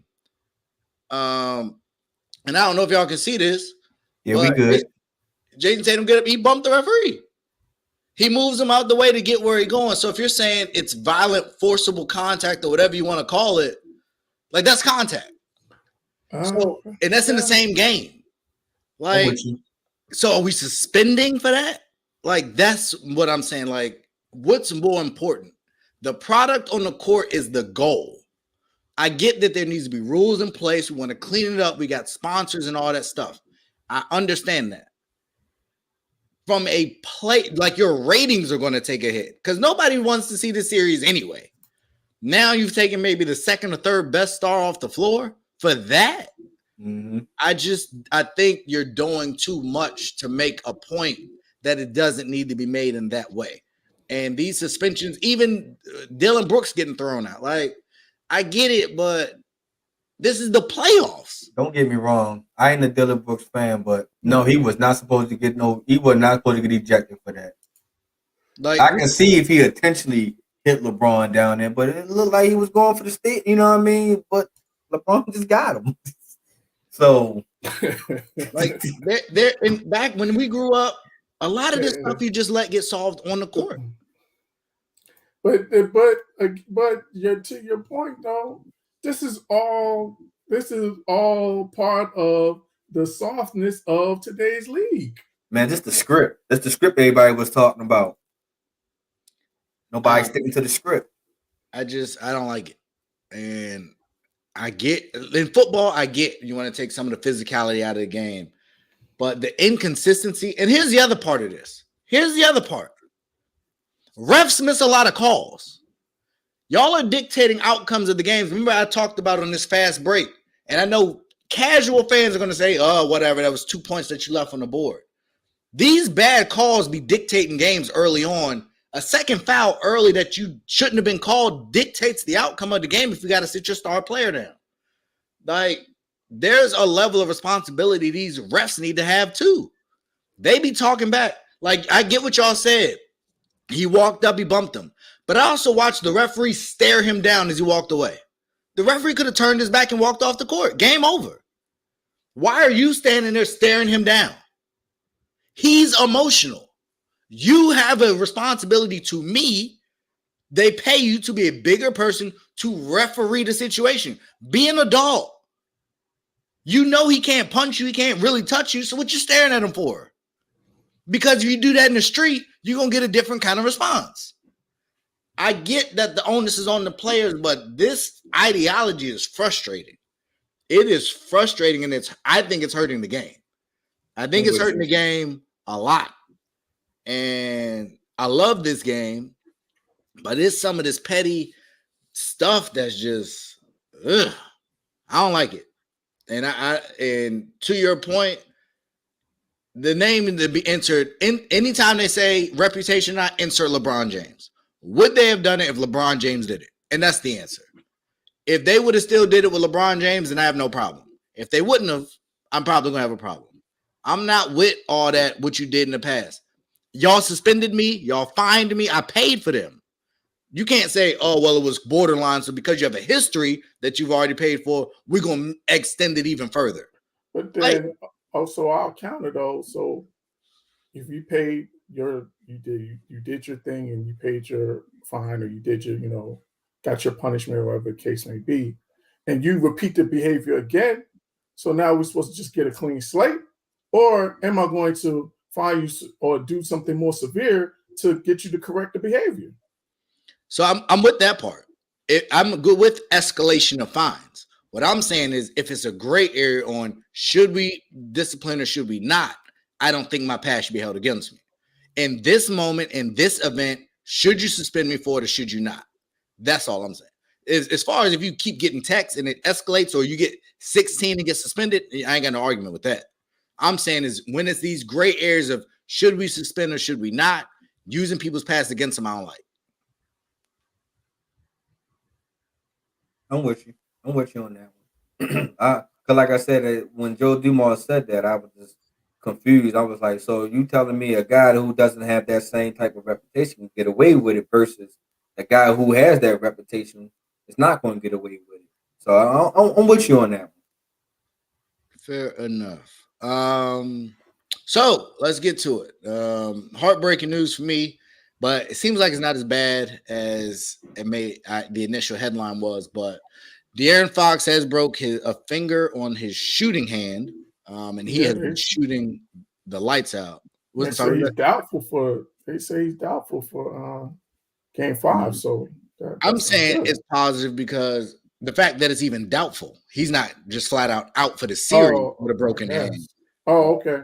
Because when LeBron punched the joint, it was whatever the story was, but like a broken finger on the shooting hand could be like a big deal.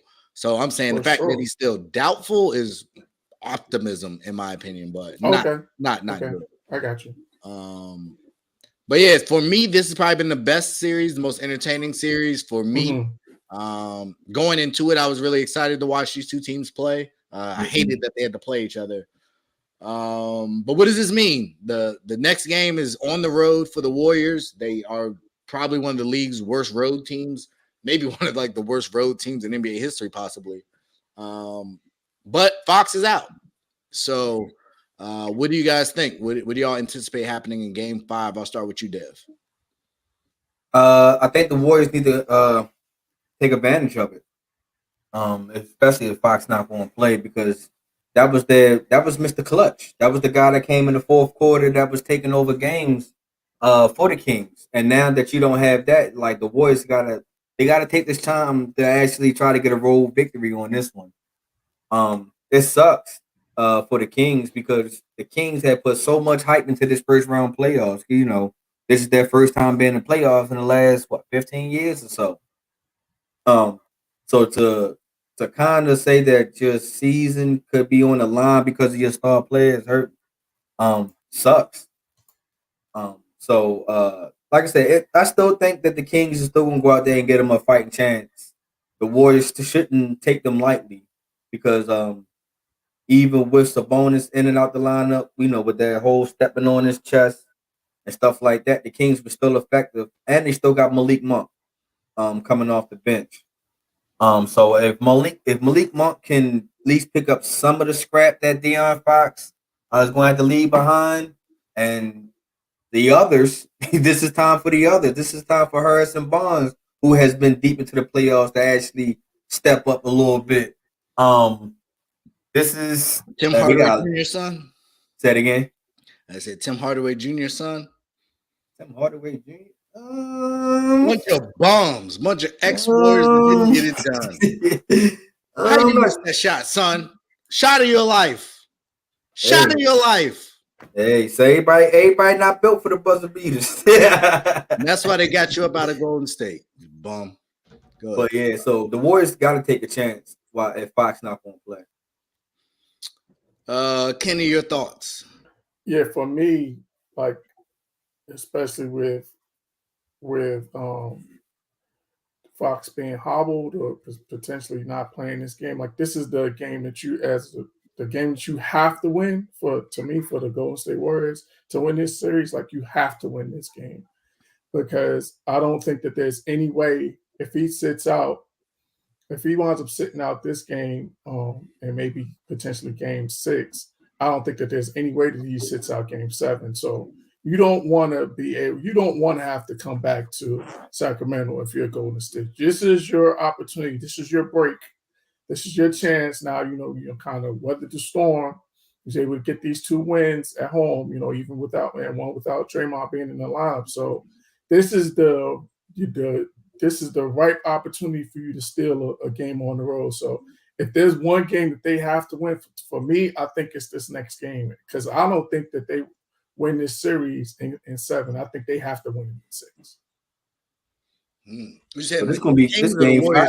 This game 5 saying for the Warriors. I don't think that they can win this series in 7. You don't think the Warriors can win a game 7 on the road? Warriors team? You take the Kings over the Warriors in a game 7. Yeah, I'm not convinced. Ooh. Yeah, I'm not convinced that. Are you listening? Your biggest hater is here. I'm not. See this. Here you go. I knew he's gonna twist it that way. No, I'm just emotional damage. You don't just go for and these games really to be. I think that all these games have been competitive, but I felt like at home the Sacramento's kind of been in control for the most part of these games at home. So Aleppo's not going to change his spots all of a sudden in one game, especially game 7 on the road. I just think that's a lot to ask. I think it's a lot to ask Sacramento, and I love, but I like this team a lot. I really do. I'm staying by them. Well, I'm staying by the Warriors because I picked them to get to the finals. My Bucks pick to get to the finals looks awful right now. But you live and you learn. I don't know. I agree with you in that I think the Warriors really should win this game. This is a game that historically the Warriors go ahead and just get it over with. Get them out of here. We step on their neck. We don't play with our food, all that jazz. So I am very curious to know or see what comes of it. I know that arena is going to be nuts. I don't think that'll be a concern for the Warriors. I think Keegan Murray, this is a chance for you to step up. Sabonis, this is why they brought you in. This is what we need. We need the game out of you. We need you to maybe go 40, 45 minutes maybe. And go give us what you can give us a triple-double. You didn't put up numbers. You didn't have some big rebound games. You got to dominate. Mm-hmm. And then, a couple other guys come along for the ride. At home is a lot easier. Malik Monk, I think, is that he's much better. Harrison Barnes should be better. Harrison Barnes will be better. I would love Andrew Wiggins to get back to a semblance of Andrew Wiggins. I don't know whatever happened, but it's been kind of hard to watch from last playoffs to this playoffs. He is definitely a different player. but he could be getting all that time off, man. Yeah, that's us. He getting there. Trying to knock off the rust as you play. That's tough. Healthy, the Golden State is. Yeah. Kevon Looney has been really good. He's been really good. He's Wiseman, maybe. But they do need another big. They are going to need another big, especially next year. And update: LA has taken the lead, 22-21. LeBron at the line. LA up 2-1. This is if some of these series go the way they're going, we're gonna have to look at a lot of these young superstars. No doubt. We're gonna have to start talking a little different. And I did I don't know if you guys saw what Anthony Edwards said. He said I don't know if it's a record, they make up record stories all the time, but it was like the second most 30-point games under 22, some ancillary crazy stat. And he was basically like, it's just numbers. Like, we got to get out the first round. So I like the mentality of where he's at. I just think he's stuck with some suckers up there. He's stuck with suck team, boy. And they just gonna suck the life out of him, unfortunately. But God bless him. Anything else on the Fox injury before we get to some coaching news? Nah. I'm my little take. Okay. So, and what a day of surprises. Don Lemon and Tucker Carlson got fired, and Ime Udoka got hired. In all places, the bottom of Houston. The jokes can write themselves from going from Boston to Houston. Oh, Ime. And if your star player decides he wants to leave Philly and come back home, there could be some legendary nights ahead for Houston.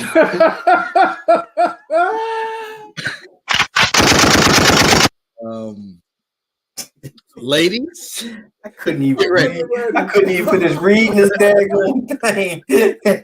As soon as you said it, I was like, "What is he saying?" I wasn't ready. Oh man! So they get hurricanes down there sometimes in the club and outside the club. Oh my God! Nia, if it wasn't working in Boston, sweetheart, I know it ain't gonna work. Is that like a personal attack or something? Hey, I just know what I know, and I know a little bit, not a lot of it. But Houston gets a phenomenal coach. I would say a huge upgrade, and I hate to say that since their last coach was a minority, but that team was atrocious. Like no discipline. You want to talk about bad shot selection? Just hard to watch their games. It was not good. So this is definitely a stark contrast. I don't know enough of the power structure to know, because he gonna have to turn some stuff up, because them young boys is reckless. He gonna have to really instill a culture there, and so I don't know what freedom and liberty he'll have with the roster to do that. But I think it's an opportunity. I think the talent is there. I think it's obviously a great city. I think you can recruit players there. There is still a pedigree there. The Dream was there. Drexler, Barkley, they've had some players come through there. So I think there's opportunity to get some players, especially with some of the bigger stars being in smaller markets. But man, this is a heck of a rebuild, and it sucks to go from the NBA Finals to the Houston Rockets. Like, God dang, what a fall from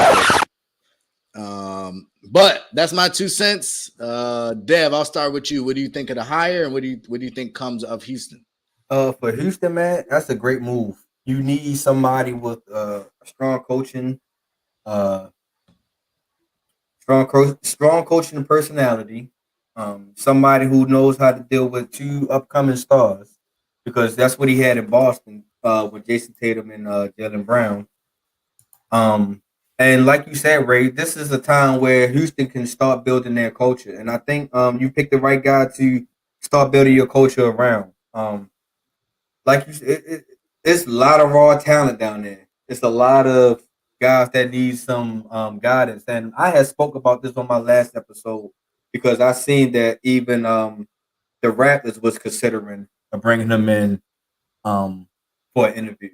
Oh, I thought you said the rappers. I was No. like, were they? No, the Toronto Raptors was once they fired Nick Nurse, they was also thinking about bringing him in as a candidate also. And I said like either team will have a great coach in either way. I just think Toronto will probably have a better chance for him. Far as him getting an early start, because we all know that Houston's going to take a couple of years. This is not going to just flip the switch and then Houston is the Sacramento Kings of this year. I just think that Houston's going to take some time, probably about 2 to 3 years, to build actually to mold the two young stars down there. 1, 2, I think he had to bring in some veteran leadership down there, so that these young guys don't be going wild down there, and they can understand better IQ of the game.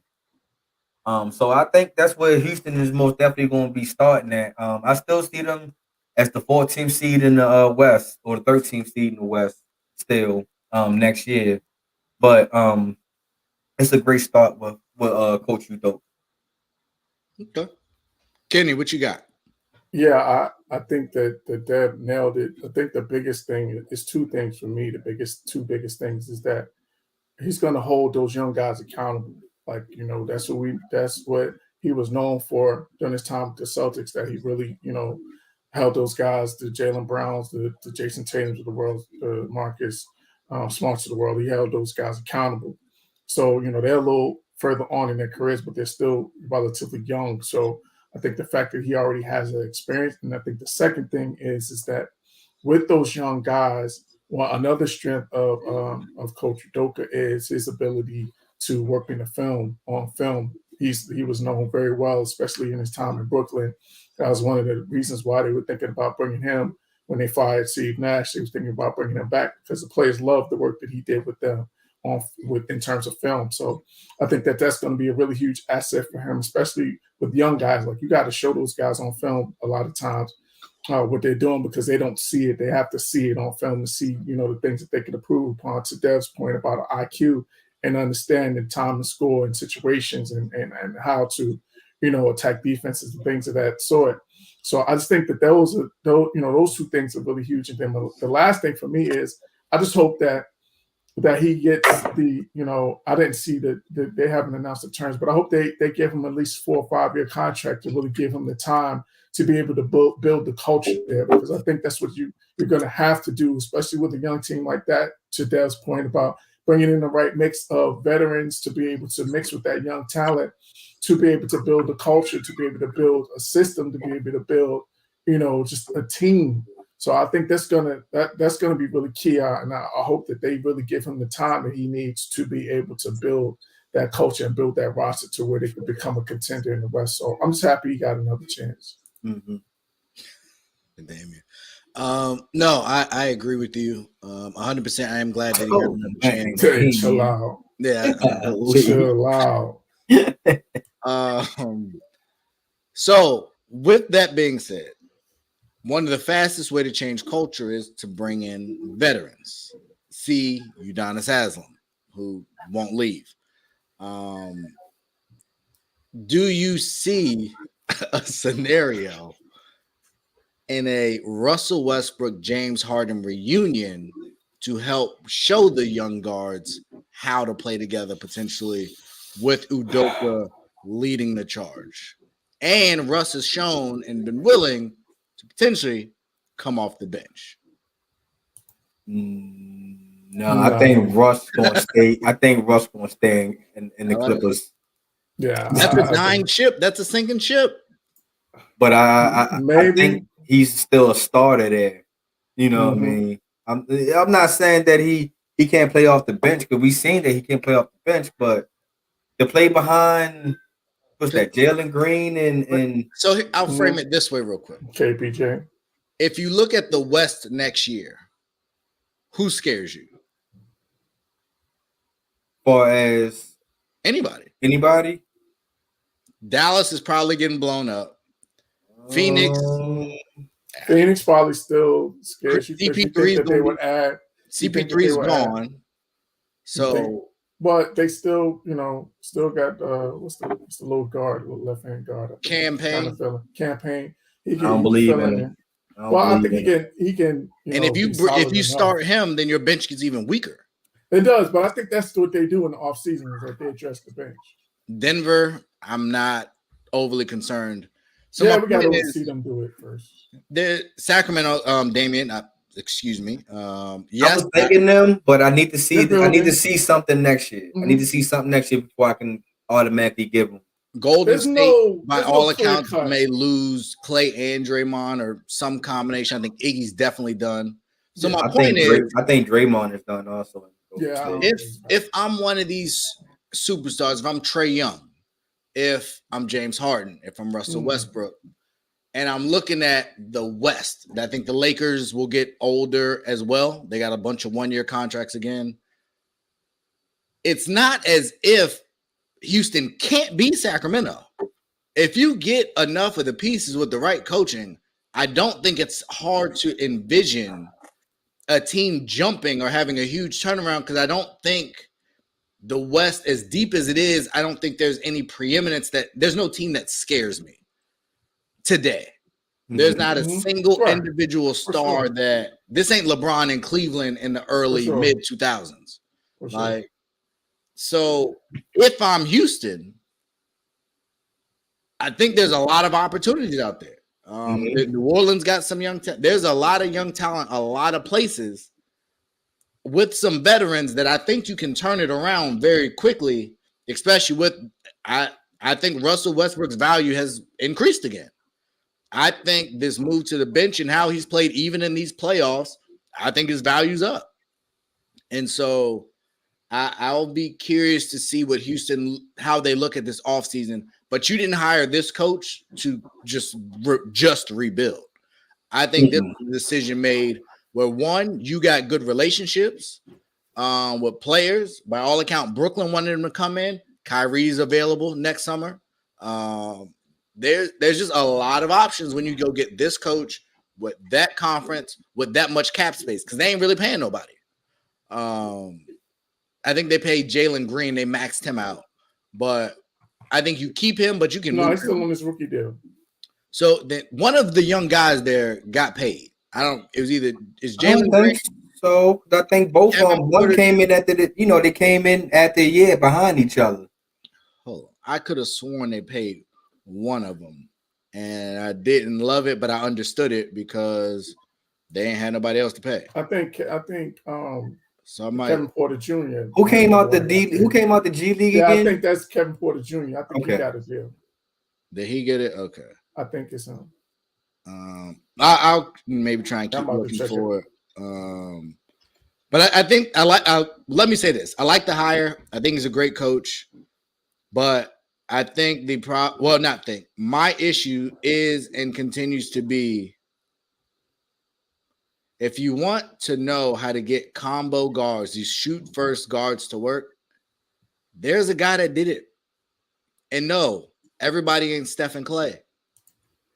But he had some success. Bring him in as a consultant if you don't want him to come in as your coach. But if you want to talk about Ime and the discipline he teaches on defense and stuff like that, Mark Jackson is sitting here still. And it's still mind-boggling to me how much praise Stephen Clay still getting. How many people say it's only because of Mark Jackson that they got to this point, but nobody will hire this man.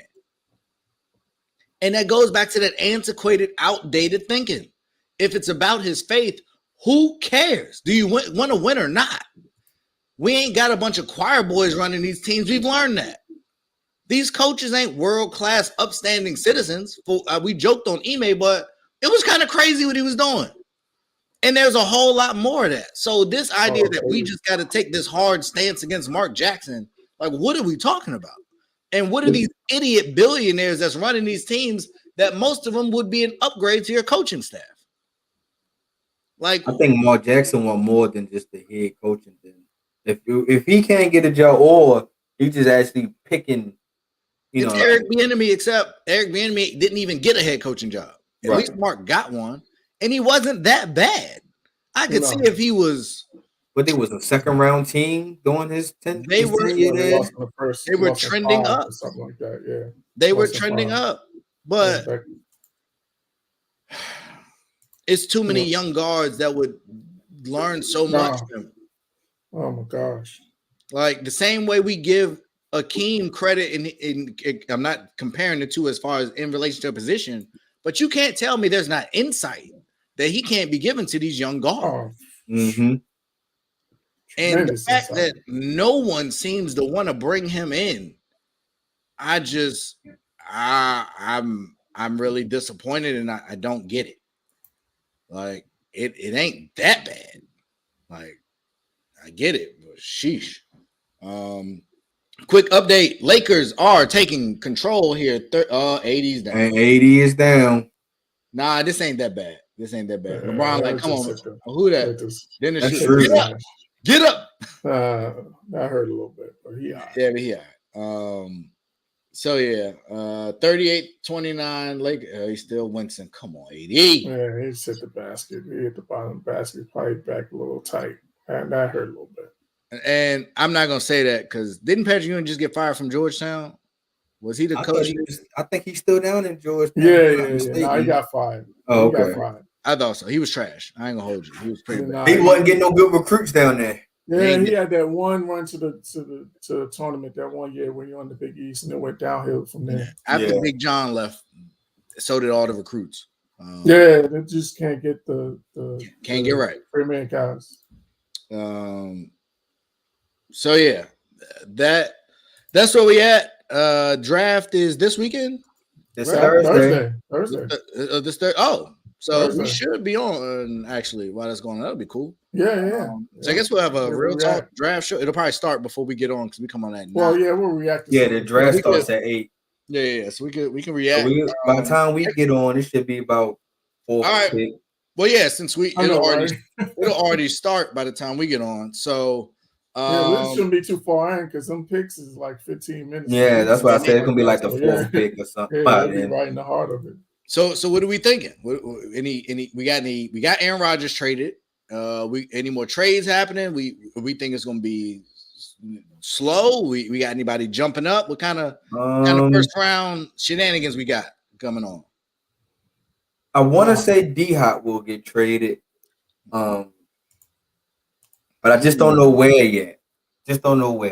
I think he's going to get traded because he came out and said, well, if he do get traded because of his contract that Arizona gave, he's willing to work out his contract, whatever team he gets traded to. That's just a little speculating in rumors. So that increases the skids. Dev, stop running. Is Lamar Jackson getting moved before Thursday? No, he ain't getting traded. He's not getting traded. So, are y'all drafting a quarterback in the first round? No, I don't believe so. So then, what are y'all doing? You want to draft? I think we even go a wide receiver or a corner. Yeah, I think we're going quarterback for y'all. I think because they like the dude Quentin Johnson from TCU. They saying they hoping that he can still be on the draft board. They also very high on Joey Porter Jr. Also. They hoping that he stay on the draft board. And what's the guy? Addison, I believe that's his name, from USC. He's also on our draft board also. So it looked like we're trying to go for 2 main positions, that's wide receiver and corner, to be our first 2 picks or first pick, period. Okay. Any chance any NFL players will be gambling on draft day? Well, I think it's always a chance of that happening because the way these players is doing it now, they don't even care no more. They don't care what was Calvin Ridley punishment and how long he was out the league. They said, we're going to do the same thing this guy did. They're not going to catch me. Come on, no, I use the IP. I use the what's that? I use IP Vanish account to hide my IPN, man. Stupid. So to your point there, we are also looking at Joey Porter Jr. I would love that pick. I don't know if he's gonna be there when we draft. But Should be a good night. Should be a good night. Kenny, who y'all going for? I see y'all was going for that Texas running back. I've been hearing a lot about him. Bijan? Bijan. Yeah, that's what I've been hearing a lot. That would make a lot of sense. It would make a lot of y'all sense. losing what you call him? They ain't losing. They dropped him. Yeah, they dropped Zeke. Yeah, Zeke out. So is Zeke on the roster week 1? Yeah. On what roster? Or any roster? That's the question. He'll be playing somewhere. I don't think he's done. You think he's gonna take the deal that I think is out there? Because I don't think he is. I think he might sit out. I didn't even. What deal is that? I didn't even know. That's what I'm saying. Oh, yeah. That was a beautiful setup. That was off the backboard to himself. I was Gary Payton and Sean Kemp. Oh, man. Hey, not Sean Kemp. I don't know if y'all heard the new reports. Allegedly, it was not a robbery attempt gone wrong. It was more OJ than robbery. Is the new report. Oh boy. Allegedly, there's text messages he sent saying, "I'm gonna kill this guy." Oh Lord. Because there was rumors about it was supposed to have been drug related a little bit, but they couldn't find. I guess they couldn't find how that linked into the story. But yeah, I'm reading what Ray was saying though. Yeah, it ain't sounding good for the Rain Man. He might have made it rain a little too much, and not in self-defense, like he said. Yeah, and I'm saying that. I'm saying it wasn't self-defense. Yeah. So yeah, interesting times. Ooh, LeBron is blocking everything. Brian and with the John Morant airball. You think John Morant gonna have that shooting night he had the other night? Nah, not no 45. Tonight is not the night for me to say it, but I'm gonna wait. I'm gonna wait and see what happens. But John Morant. He's gonna be another one that's gonna have to answer some questions too. They go down 3-1 and they lose this series to the Lakers. It's definitely gonna be a lot of questions being answered because they did a lot of talking. A lot of talking. He got paid a lot of money, and he's been real immature. Got a new shoe deal. And let's be 100% clear. If I'm Memphis, the last thing I need is you with a bunch of free time.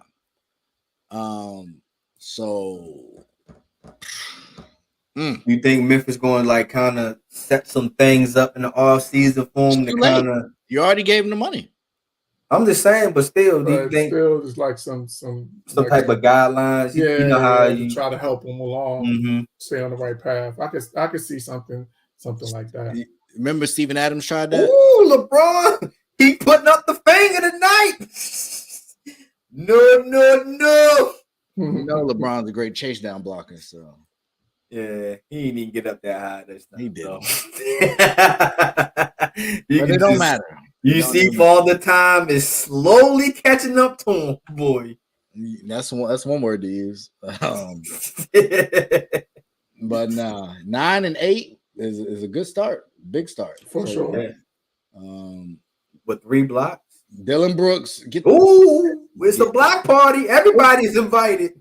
It's a no-fly zone up in You know what that looked like, Ray? When you was looking at the airplanes coming low. That's what it looked like. They swatting these out of here. Brooks just shot an air ball. Yeah, I love it. I love this. I talk trash about the Lakers, but a lot of the trash talk is because I know what they can be, and I love to see greatness. So stay healthy, man. D-Lo. Be consistent. That's what they have to be. D-Lo is not. D-Lo has to be consistent. That's my concern. The talent there, but am I gonna get Rui every night? Am I gonna get D-Lo every night? Am I gonna get AD every night? At least Rui stepped up in the 3 games, though. I give him because he's averaging more than a Memphis bench right now. Yes, I saw that. So we got to keep. Are you gonna do that in this series? Or is that who you are? Because if that becomes who you are, we got a different conversation. If they become this consistently, at least 4 out of 7 games every series, they can beat anybody. They can beat anybody, but we're gonna see. So if Memphis goes out, who's your now top contenders in the West? I think whoever wins the Golden State series is the top contender for me. Okay. Kenny? I think that actually opens the door for Denver. I think that opens the door. I don't think you think Denver can beat Golden State. That was a bad matchup last year. Well, I'm saying that Sacramento takes out Golden State, so I think. Yeah, that's why I said. I do like Denver versus Sacramento a lot better than I wouldn't pick them against. But to your question, if Golden State does beat Sacramento, then I would pick Golden State against them. And that would be the 1-4. They would be the matchup 1-4 because it will be the winners between the Warriors and the Kings, and the winners between the Lakers and the Grizz. It'll be in the second round matchup. All right, Dev. So who do you want if you're a Lakers fan? You want Golden State. You want the young fast shooters, or you say you want? I take Golden State. I think our regular season record was better against Golden State this year. Them not having a true big at the Looney really kind of might hurt them a little bit. So I think I would take Golden State. Now, I'm not going to say it's going to be an easy rollover. Even though Golden State is having a bad road season, I still wouldn't count them out. You still can't count Steph out, as we already seeing right now that he missed too many games. But when you talk about valuable, he's still him. But still him. So I would take the Warriors. I think if the Kings so happy to get past the Warriors, that youth can pretty much hurt the Lakers. And I know Steph or Cliff Paul ain't trying to guard Steph, Jordan Poole, or Klay Thompson for real. Oh wait, no. Denver gets the winner of Clippers in Phoenix. Oh, no, I take that back. Yeah. I take that back. Yeah, I take that back. I don't like that. I don't see a way the Clippers I win. think if Phoenix gets by the Clippers, they beat Denver. I like Phoenix against Denver. I do too. Yeah, same here. But we know what Ayton, he don't want to see that man. We saw them numbers. And that man didn't score 20-something in that game. Go ahead, man. We're not doing this. It's almost time to wrap up the show. We're not going to derail this. Not going to derail. We had a real good show, but you really did you see the numbers in that game?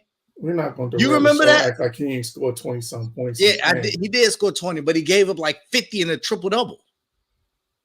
Are you talking about the Christmas game? Yeah. You lost that bet? I lost one. I won one. I won one. I lost one. You win some, you lose some. Sometimes you get the bear. Sometimes the bear gets you. That's all right. That's all right. But yeah, we got a draft coming up on Thursday, so definitely tune in to that. Tune in to ASAP for all your updates and needs through this week. Tune into this game. Unsuccessful challenge. That was a dumb challenge this early in the game. I don't know what the heck you thinking. You better do it like football. You better start saving your challenges for it's winning a dead ball out of bounds. It's not a foul. Like, what are you doing? Like, that was idiotic. But there's a bunch of those people running these teams and doing some weird stuff. So yeah, y'all enjoy the night. Do we have anything for the people before we get up out of here? No, man. We'll be back Thursday reacting live to these picks and looking forward to it. Let's go, Commanders. Go get Lamar. Ladies and gentlemen, we out. Whole sports all plays. Whole sports.